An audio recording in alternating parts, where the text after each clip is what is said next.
All right, man, peace. So Michael Eric Dyson, he made an appearance on the Skip and Shannon show to give his perspective on why society views the braggadocious nature of Floyd Mayweather in a disparate way to how they might view Conor McGregor when he expresses himself in a very similar fashion. So, of course, he's going to give his take, and then Skip and Shannon are also going to provide some insight, and I'm going to chime in here and there. Let's see what they have to say. It's a situation. Jack Johnson started this. Jack Johnson was the first really black athlete to be able to speak his mind openly. Well, I wouldn't say that. I would say that Jack Johnson was the first so-called black athlete of the 20th century who chose to do what he wanted to do and be unapologetic for it. For those of you who get a chance, you can get a book about Jack Johnson called Unforgivable Blackness. There's also a documentary of that same title on YouTube. Very, very, very good. Very insightful in regards to a lot of the things that he went through and the colorful life that he lived.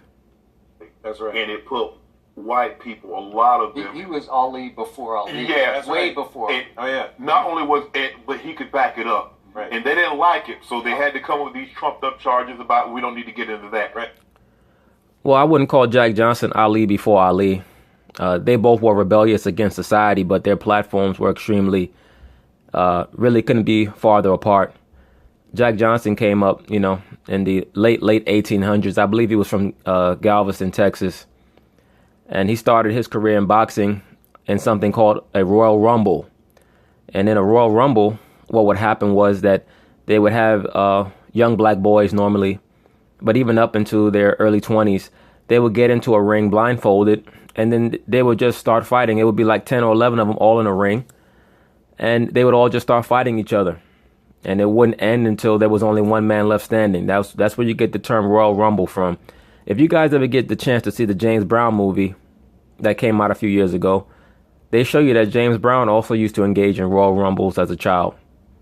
All right, he had a background in boxing. That's one of the reasons why him and Ali became such good friends in the 70s. James Brown went out there with Ali when he went to fight George Foreman. James Brown was part of the tour of the musical acts that were organized in concert with the fight between Ali and George Foreman. But yeah, those are known as Royal Rumbles. Jack Johnson, and Shannon alluded to it, they took Jack Johnson down basically because Jack Johnson, he preferred Caucasian women. He loved all women, but, he would sport Caucasian women on his arm. And they took him down. I believe it was something called the Mann Act. If I'm wrong about that, one of you brothers can correct me. But if I remember correctly, it was the Mann Act, where basically they indicted him for transporting females across state lines for sexual purposes. All right. A lot of Jack Johnson's fights are on YouTube. Of the one that he won the heavyweight championship on, I believe, was against Tommy Burns in Australia. And he beat a former heavyweight champion named Jim Jeffries, who they brought out of retirement hoping to beat him. That's where you get the term Great White Hope from. Okay, that comes from Jim Jeffries. He came out of retirement. He worked his butt off, lost a whole bunch of weight, only to get his ass kicked by Jack Johnson. Jack Johnson, you could see why they really did not like him. He was, like Shannon said, he was unapologetic about who he was as a person. He spoke multiple languages. If I remember correctly, I think he spoke Spanish, French, and English, and I think Russian also. But you brothers could look that up. I can't remember, but I know he was multilingual.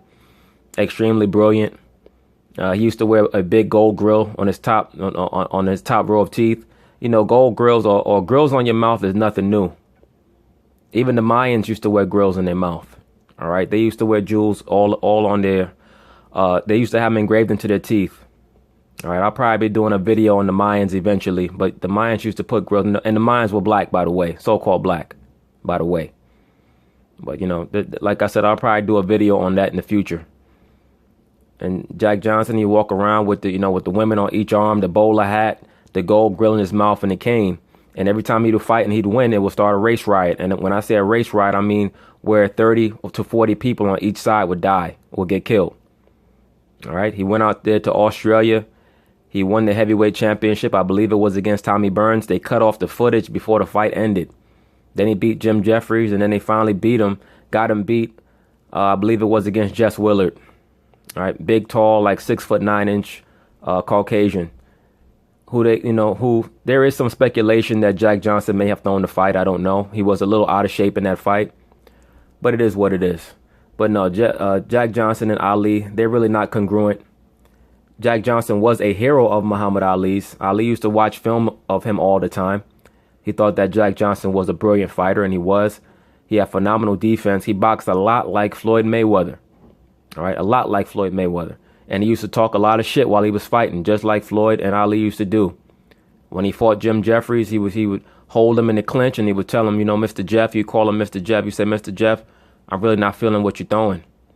No, Mr. Jeff, I don't think that you could hurt me. At the end of the round, he would brush Jim Jeffries back to his corner, shoo him back to his corner. He just embarrassed him. But anyway. Right. But see, the problem that I have with us in America is that we hold black athletes that might have a transgression. We hold them, and every time we mention them, we always say, yeah, but. Right. We never say that about Ben. When we talk about Ben Roethlisberger, very few times will they bring up what happened. That's right. At Lake Tahoe, what happened in Milledgeville, Georgia. One of the cases he settled out of court. They don't mention that when they mention Ben Roethlisberger. I'll give you another example. Well, the reason why they don't mention that when it comes to Ben Roethlisberger is because Ben Roethlisberger is connected, bro. Ben Roethlisberger is a Luciferian, allegedly. All right, I've seen many photos of him throwing up the Manu Cornuto, the devil horn hand sign. Okay, I mean, he was so bad. Remember something: when you have two Caucasian women that will come out and say that somebody like Ben Roethlisberger tried to rape them, for two women to come out and then make the mainstream news, you know what that means? That means that there's probably about 20 other cases that you never hear about. Ben Roethlisberger has protection from the Rooneys. I mentioned this before. The Rooneys, they came up as a family in the Prohibition era. They were part of the Irish Mafia, allegedly. But yeah, they protected Ben Roethlisberger, and it got so bad with Ben Roethlisberger, they gave him, they gave him a cover by marrying him off. They got a mail order MK Ultra sex kitten and arranged a marriage between her and him in one of these MK Ultra churches, these mega churches, these mind control churches that they have, where they, basically they have it set up where a lot of these athletes are so depraved and such degenerates, whether it be rape or pedophilia, pederasty, things of that nature, that before it gets too bad, when it, and gets too bad means when the mainstream media starts to catch on to what they're doing, or even the masses get caught up to what they're doing, and they start to talk about it. They say, you know what? You're going to have to portray the image of a family man. We're going to marry you. We're going to find a good woman for you. And what they do, they go to some of these mind control centers, posing as churches, and they find a young blonde or a young brunette there who looks good, and they'll say, this is going to be your cover. You marry her. You can still do your little depraved dirt, but we're going to hook you up with some clubs and some underground groups that you can go do that. But, for the masses and for the public, you have to portray a married image. And that's what they do. That's how they help out people like Ben Roethlisberger, allegedly. All right. But yeah, he was raping a whole bunch of women, allegedly. Rob Lowe was arrested some 30 years ago for having inappropriate contact with two underage women. That's right. They wasn't women, they were girls. They wasn't women, they were girls. Yeah, Shannon. Rob Lowe is another so-called Hollywood heartthrob that preferred young girls. And when you got these 25-year-old actors and they got a bunch of 14 and 15-year-old girls throwing themselves at them, they are going to engage in sexual contact with those girls. That is going to happen, and that happens a lot in Hollywood, especially amongst the younger actors. A lot of them get caught up in statutory rape cases that you never hear about. A lot of times they have to pay off the victim. A lot of these young male actors in Hollywood are engaging in pederasty relationships with young boys. All right, it just is what that guy Harvey Milk. He wasn't an actor, but I just recently doing some research, some reading. Harvey Milk, who they made a movie about starring Sean Penn, and they tried to make him out to be some homosexual hero. This guy used to write letters to boys all across America to get them to fly out to San Francisco so that he can have sex with them. All right. He used to pick up runaway boys and have sex with them. All right. Like I said, like I've stated over and over and over again, homosexuality and pedophilia and pederasty are linked together. All right. Like conjoined twins.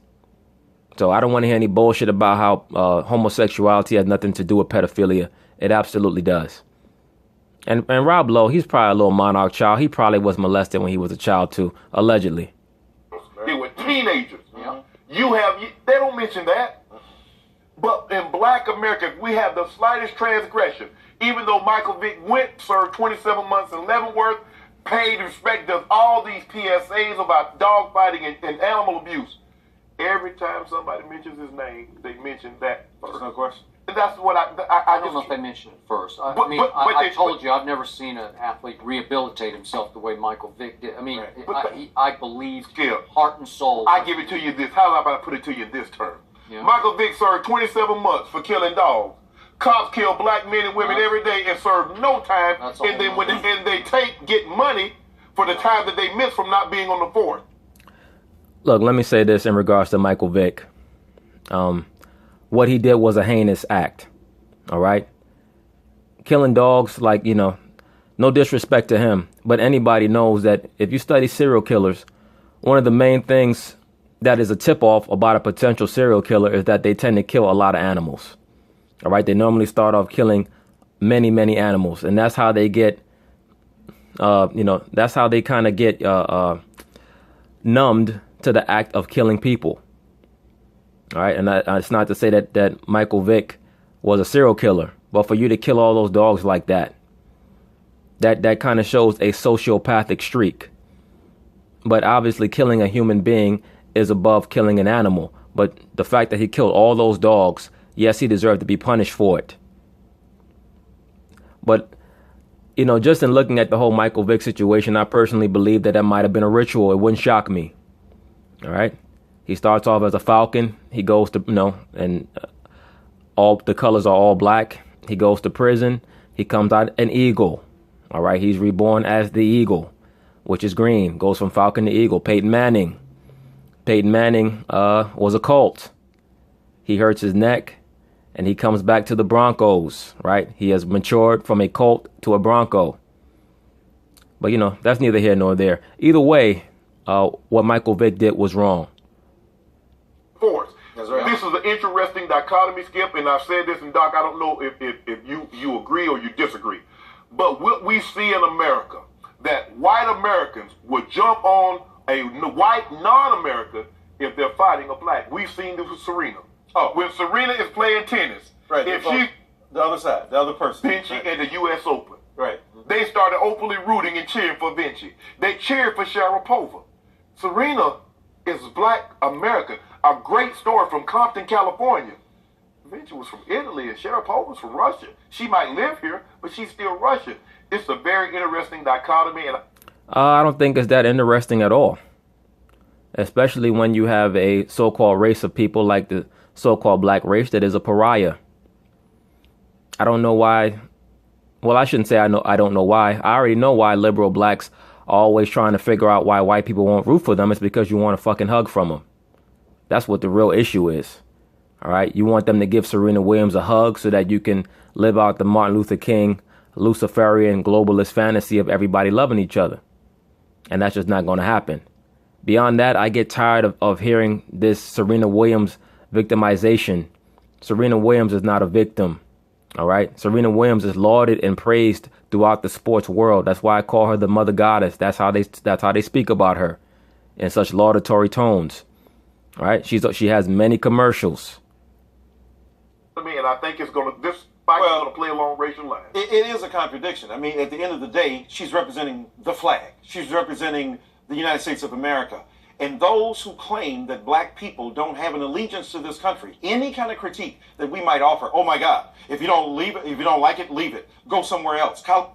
Right, but the reason why they say if you don't like it, leave it, that's their way of saying I'm not going to change. So if you're going to keep bitching, you're going to be bitching forever because I'm not going to change.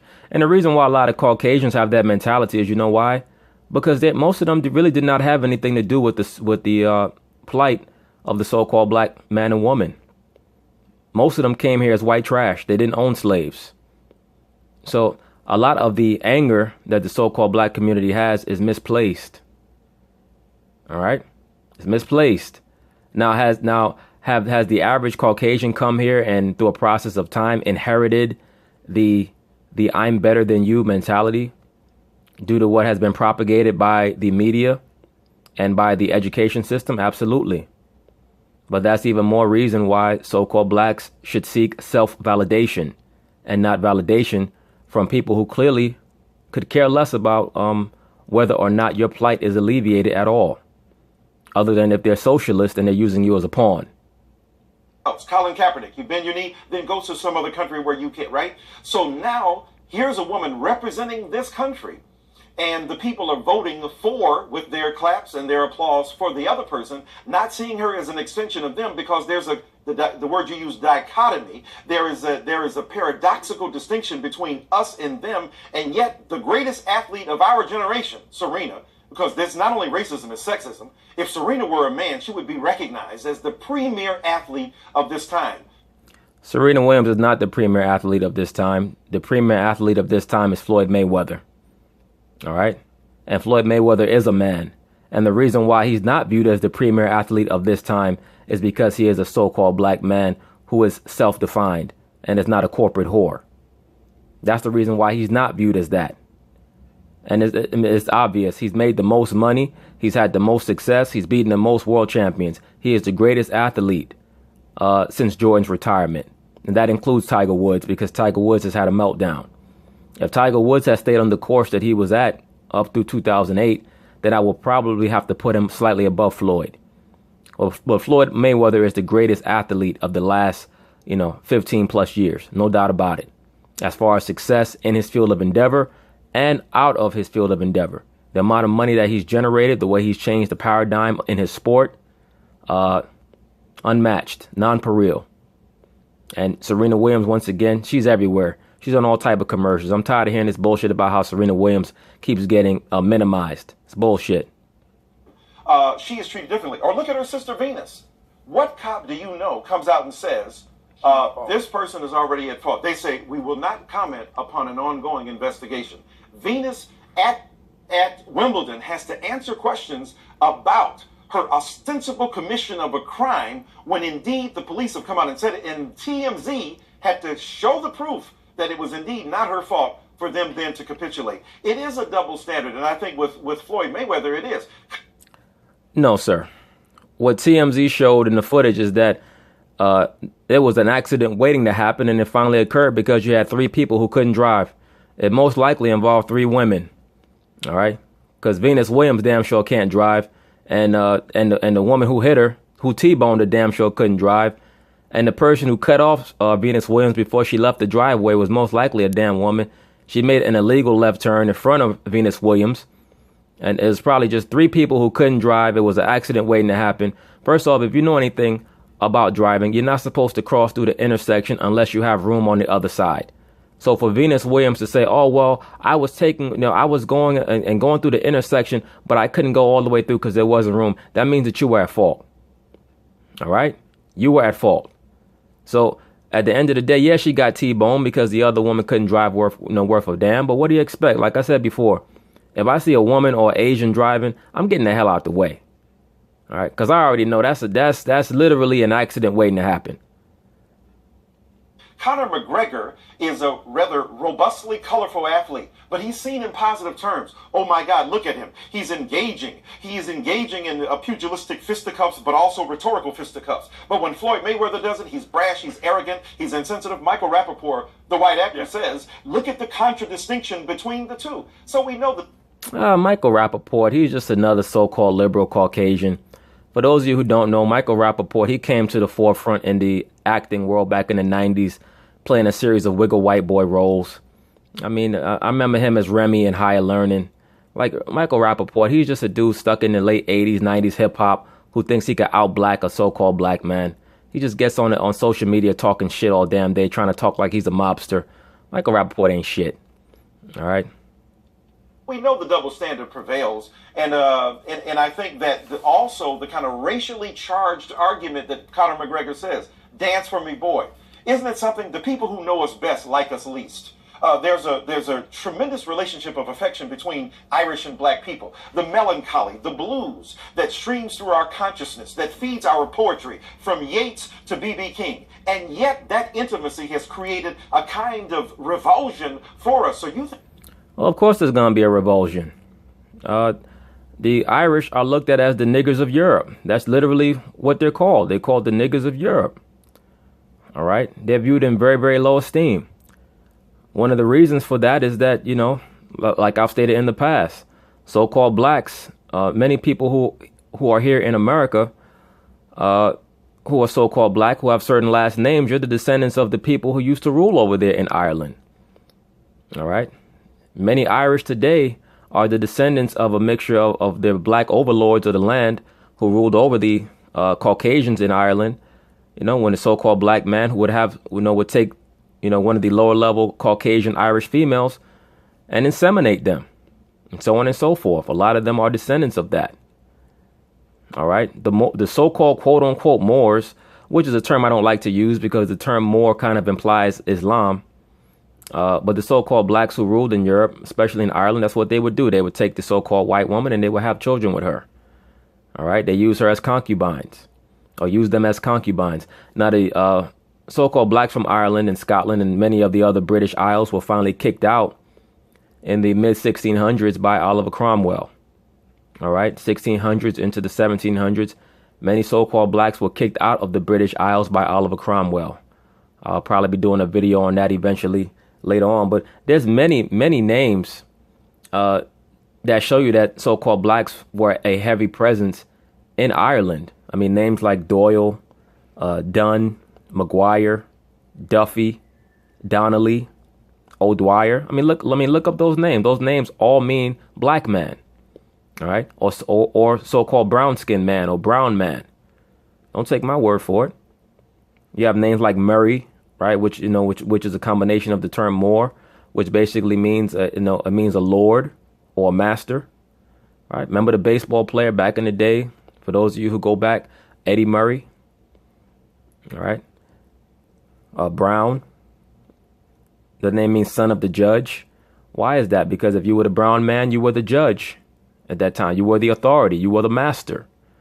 All right. So it's very, very important that you understand the meaning of last names, because the last names denote origin. They denote etymology. All right. But I've already done a video on Welsh names are black names. All right. You guys could watch that video. It tells you about a lot of the Welsh names that so-called blacks have, like Griffey, Gwyn, Griffith, Jones, Williams. Those are all Welsh last names. All right. There was a pirate named Black Bart Roberts. He was one of the most famous pirates ever. He was a so-called black man from Wales. All right.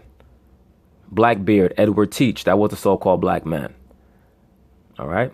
But that's neither here nor there. Let's get back to what they're talking about here before people come in the comments. Why you keep going off topic?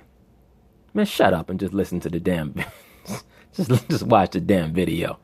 All right. I'm just messing with y'all. I have love for all my viewers.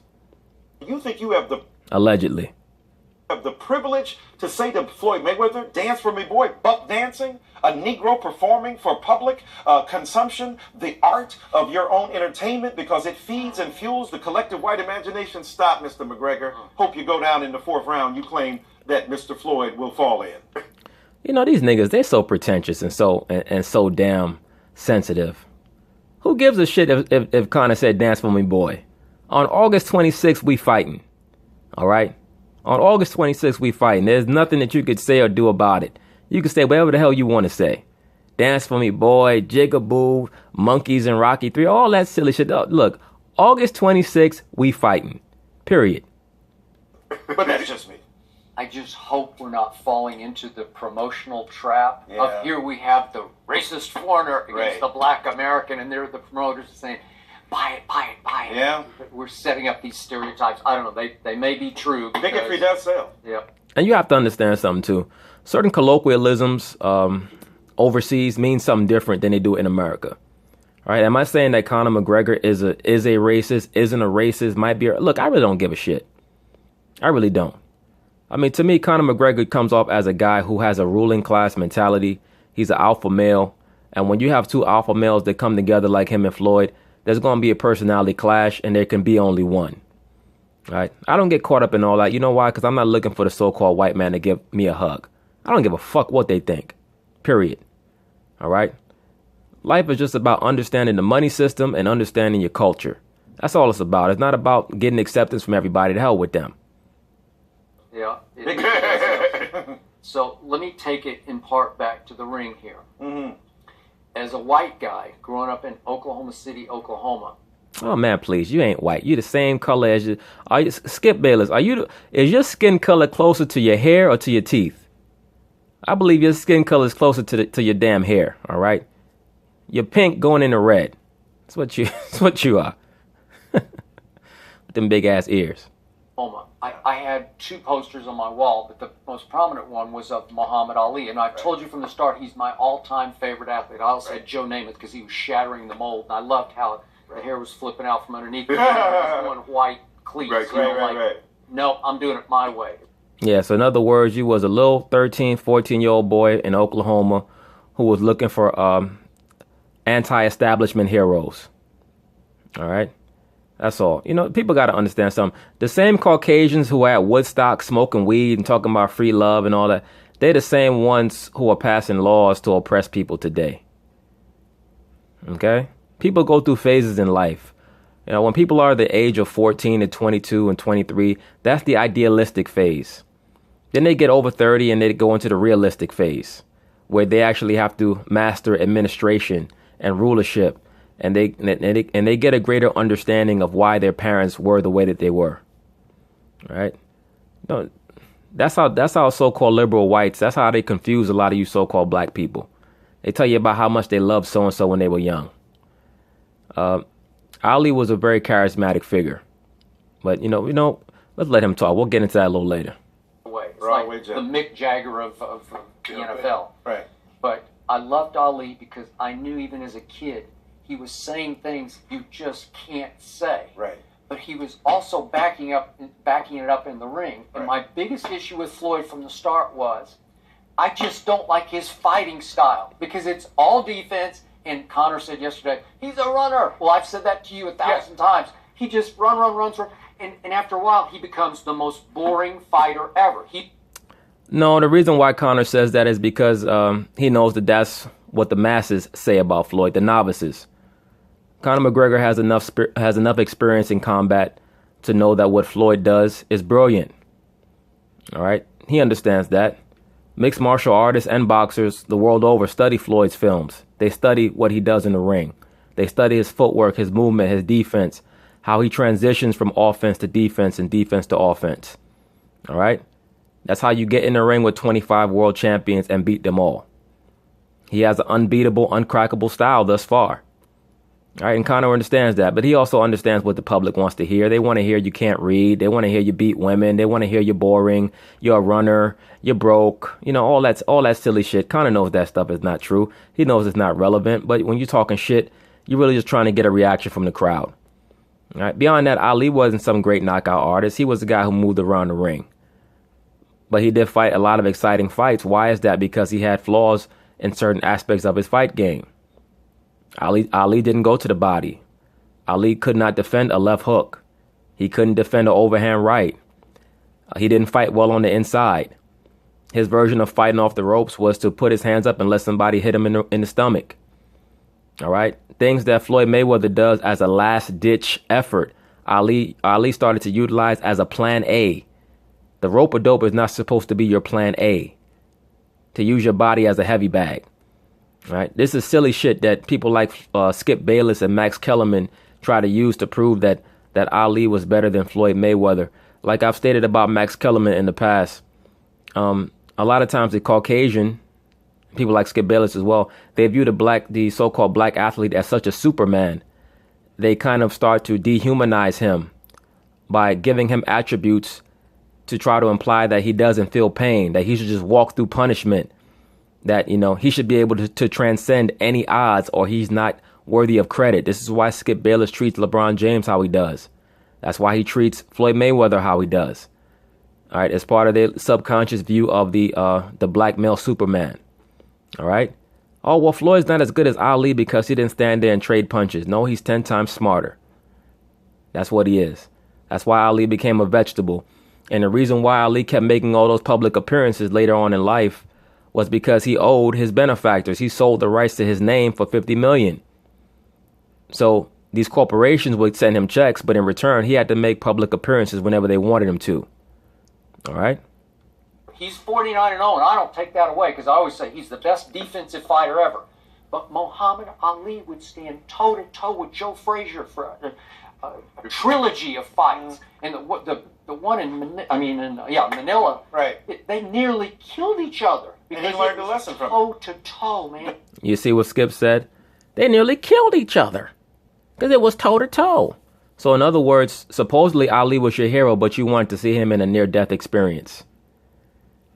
Do you understand the psychoses that many of these Caucasians have when they view the black male super athlete? They view him like a racehorse. You just run him into the ground. He's not supposed to be intelligent enough to take over the system, to commandeer the system. That's why they don't like Mayweather. I've said this over and over again. He has commandeered their system. He wasn't supposed to do that. All right. Ali, as much credit as Ali gets for being for his people, Ali, if you could watch a lot of his interviews, especially in the late 70s, he started to kowtow to Caucasians. All right. In a big way. He started to kowtow, specifically after Elijah Muhammad passed.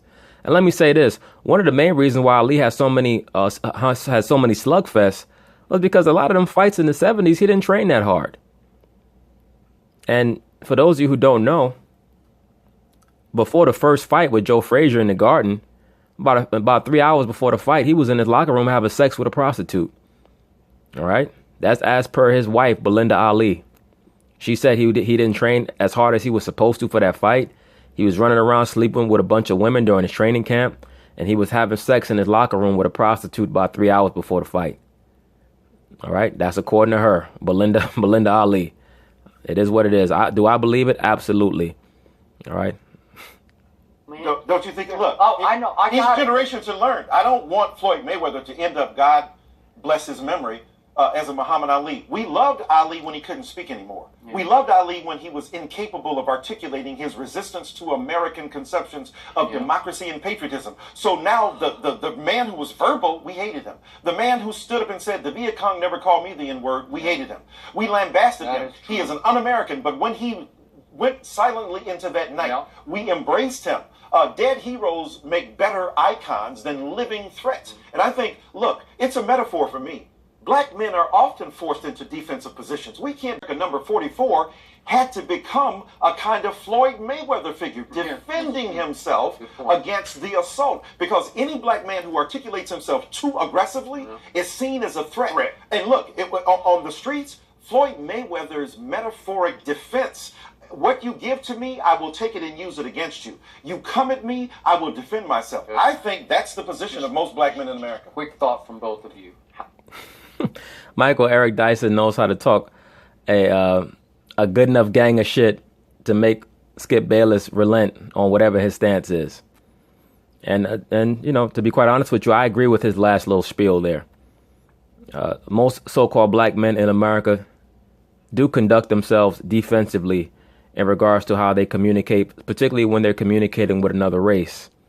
All right. They oftentimes subjugate their true thoughts because they know that subconsciously the other races fear them. All right. They do.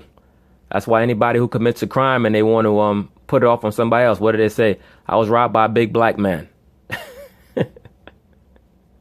My daughter was kidnapped by a big black man. My wife was raped by a big black man. Why is that? Because, and I mentioned this in the past, subconsciously, these other races remember when the so-called black man was their overlord. All right? They remember that. And the elite Caucasians, the real historians, they already know. All right. So-called black rulership really didn't come officially to an end until the late 1700s. All right. But the Caucasian, for the most part, had taken over most of Europe by then. But officially, it didn't come to an end really until about the late 1700s. 1848 was when a lot of the socialist revolutions took place in Europe. I'll probably be covering that later on. But the Reformation in the mid 16th century, like the 15th into the 16th century, that's really what spearheaded the fall of the so-called black rulership in Europe. All right, but I'll go into that in another. So when I finally get everything together for the history videos. How do you feel about Floyd having supported Donald Trump pre-election, and then after he got elected, he went to New York City and had a meeting with Donald and congratulated him and his son? Go ahead. Yeah, well, look, I mean, obviously, I have no truck with Donald Trump.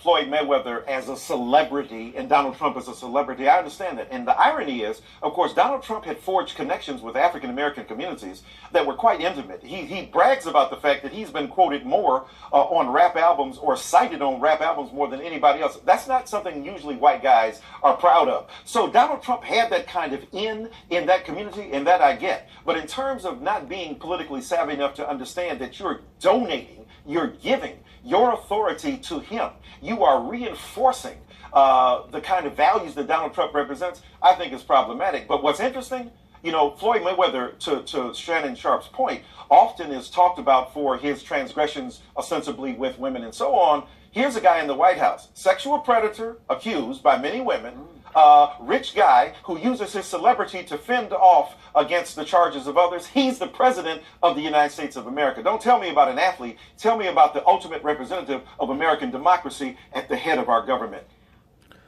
Well, let me say this, and also let me say this. Joy Taylor, she's been holding it in. She's been holding in what she had to say for this whole round table, but she's about to let out her liberal black female rant. And it's going to be centered, of course, on ethering Floyd Mayweather. And this is why I've said in the past not to trust the so-called liberal woman, the liberal black woman, or any other liberal woman, because they're like a thermometer. They change every day. All right. You cannot trust them because you never know what they're going to say. Their allegiances are the three different aspects: the feminism, globalism, and the racialism. All right. Those are their three paradigms. The three base points for their personality alters. So I really don't pay them any mind. But in regards to what Michael Eric Dyson said, first off, it's amazing to me how much affluent blacks get castigated for even appearing next to Donald Trump. All right. What it really implies is that the Democratic nominee, it's okay for a so-called affluent black to appear next to a Democratic nominee, even if the Democratic nominee has made as many scathing statements about so-called blacks as the Republican nominee has. Right? Hillary Clinton is on record as saying that the young black male is a super predator. But nobody says, why was LeBron James standing next to Hillary Clinton? And the reason why he was doing it, it wasn't because he agreed with her views or her stances or her political viewpoints. It was because he was being used as a shill for Nike. Now, due to the fact that Floyd Mayweather is not beholden to any corporations, he can go next to a Donald Trump. And because Donald Trump understands the money system, and so does Floyd Mayweather to a degree, that's where the affinity is established. But so-called blacks, they love to be lied to. And they love to get emotional about shit that they don't understand. So that's why they feel like you're not supposed to stand next to Donald Trump, because Donald Trump is just a secretary like every other president. And in regards to Hillary Clinton, in regards to Michael Eric Dyson's statements about Donald Trump and the allegations of being involved with a sexual predatory nature, yes, Donald Trump has many allegations involving him and young girls. All right. And one of his closest associates is a man named Jeffrey Epstein, who has a pedophile island. All right. But that's not a big deal, because everybody at the elite level of the planet is into sexual perversion, and pansexuality. I've said that over and over again. All of them, including Hillary Clinton. All right, who is a pansexual, who prefers women and young girls. She's known in the MK Ultra circles as a grand dame. What is a grand dame? That's a female who has the keys to most of the monarch assets, particularly the beta sex kittens. One of Hillary Clinton's girlfriends is a woman named Huma Abedin, who's the wife of that freak who always keeps sending out them dick pictures. What's his name? Anthony Weiner. His wife, Huma Abedin, her first name Huma, last name A as in Apple, Bed as in David, In. She's supposedly, quote unquote, one of Hillary Clinton's aides. That's actually her girlfriend. All right. Hillary Clinton and Bill Clinton, they ain't fucking, man. They haven't been intimate since the 70s, since they made Chelsea. All right. That's the last time Bill Clinton skeeted up in Hillary was when they made Chelsea. And might not even have been that. That might have been artificial insemination. But Hillary Clinton, her main boo is that chick Huma Abedin. So all of them are into that freakism. But anyway, let's see what Joy Taylor got to say.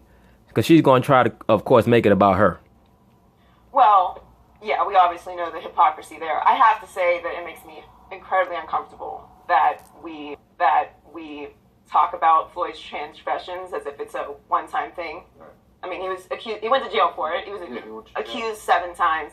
That does play a part in his unpopularity. I'm with you. I love villains. I love that he's brash. I despise comparisons of him and Ali because they are not in the same category to me. Well, and this is a tactic that a lot of people use in regards to black male athletes. They like to compare so-called black male athletes, and it's something that I watch out for. They try to tear down a modern day affluent black male athlete by comparing him to one in the past that they glorify now. But during Ali's time, they did the same thing to him when they would compare him to Joe Louis. They would say Joe Louis was a great man, but Ali, he's hateful and he's anti-patriotic, right? When Mike Tyson came up to the forefront and eventually he had his troubles. Well, Ali was so great. But Mike Tyson, he's raping women and he's doing this. And then it was Floyd Mayweather. When Floyd Mayweather got into his drama, oh, well, remember how great Mike Tyson was? And Mike Tyson knocked everybody out. And that's what they do. All right. They like to play different black male athletes against each other generationally. And she tried to do it right now. All right. But it has to be understood. Ali also had a lot of domestic violence issues. You just didn't hear about it. You could read a book. Sugar Ray Robinson biography written by Dave Anderson that I read many years ago as a child. And Sugar Ray Robinson recounted a story where he was hanging out with Ali. This was when Ali, I believe it was after his rematch with Sonny Liston. And he was married to Sonji Roy at the time. And Ray Robinson said he heard a big commotion upstairs. He went upstairs and Ali and Sonji Roy were having a domestic dispute that was turning physical, and Ray Robinson tried to jump in, and Ali told him point blank, look, if you jump in, you get knocked out. All right. And Ray Robinson was taken aback because Ali looked up to him. But Ali's blood was so hot at the time that, it might have became an issue. And Ray Robinson also was known for beating the hell out of his wife. All right. So my point is this. Does it make it right what Floyd allegedly did because those other people did it? No, it does not. My point is, do not compare athletes from previous generations to Floyd to try to glorify one to denigrate another. All right. They all have to be held to the same standard. So that's my issue with that. To me, he thinks of women as less than, so I could never root for him. Now, how could you say that he thinks of women as less than if you've never met him? I don't understand how he could think of women as less than when almost half his staff is women.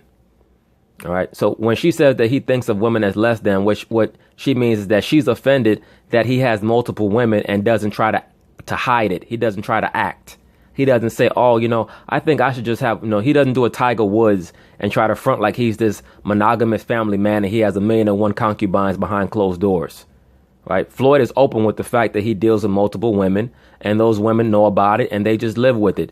Now, being a so-called liberal female and being a feminist, she's offended by that because she likes to live according to the pretense that a man should just have one woman. All right.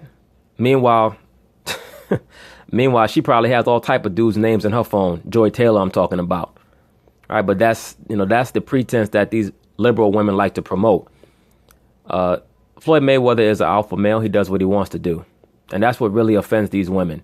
But she doesn't know Floyd to say that he thinks that women are less than him. Now, we do know that Ali felt that women were less than in a righteous way because he said that a woman is supposed to wear a long dress and keep her head covered. And he also said that a man can have more than one woman. So once again, if she's trying to glorify Ali while denigrating Floyd Mayweather, she's in error. All right? But the play down of how serious and what an abuser he is uncomfortable. Well said. Thank you. That's not said enough. You see, she was starting to have a breakdown there when she started having an emotional breakdown. Why is that? Because allegedly, Joy Taylor was involved in a domestic dispute issue in a previous relationship. And you know what's so funny too? You know what's hilarious? Let me bring this out before it slips my mind. You know, it's just amazing to me that when a man says that men are above women, that it's supposed to be so insensitive, it's chauvinistic, it's misogynistic. But how many women are here are saying that I'm not going to deal with that man because he's not at my level. He's not at my level economically. He doesn't drive the type of car that I think a man should be driving. He doesn't make the amount of money that I think that I want my man to make. He doesn't look good enough, right? It's okay when a woman does it, but when a man does it, he's a chauvinist. Isn't that something? Look, do I think that Floyd Mayweather was going around beating the hell out of women? No, I don't. Do I think that he was involved in a multitude of domestic disputes with females? Yeah, I do. All right. But whose fault do I think that is? I think that that's his fault. Not only for showing a lack of control, but showing a very poor taste in women. Like I said, brothers, a lot of the things that we go through as so-called black men are based on what we tolerate. A lot of the so-called baby mama drama and the woman drama that you go through is based off of the woman that you chose and that you tolerate. A woman will most of the time show you very early what type of female she is, and it's up to you to have the discernment to cut her off. All right, a lot of y'all choose to deal with her. Why? Because she acts nice when you're about to cut her off and she give you some good coochie and you say, oh, you know what? I'm going to try to make it work. You know, Keisha, I like Keisha, you know, even though Keisha be acting crazy, you know, she got that good. Yeah, nigga, she got that good. She also got that good phone for when she called 911 on your ass, too. Right? After she hit you upside the head with a frying pan. All right? And then you get arrested and she claimed that you hit her and that goes on your record. And it ends up being one of the incidents that idiots like Joy Taylor read off when she's on television. All right. A woman can call and complain about anything. She could say anything happened. That can go on your record. It don't mean it actually happened. Now, am I excusing any form of domestic violence?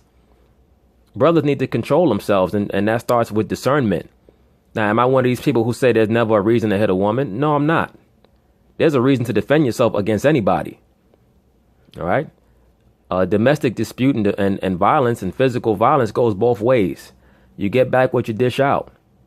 All right? So I would never advise any man or woman to lay their hands on somebody else. If the relationship is that poor, you need to move on to somebody else.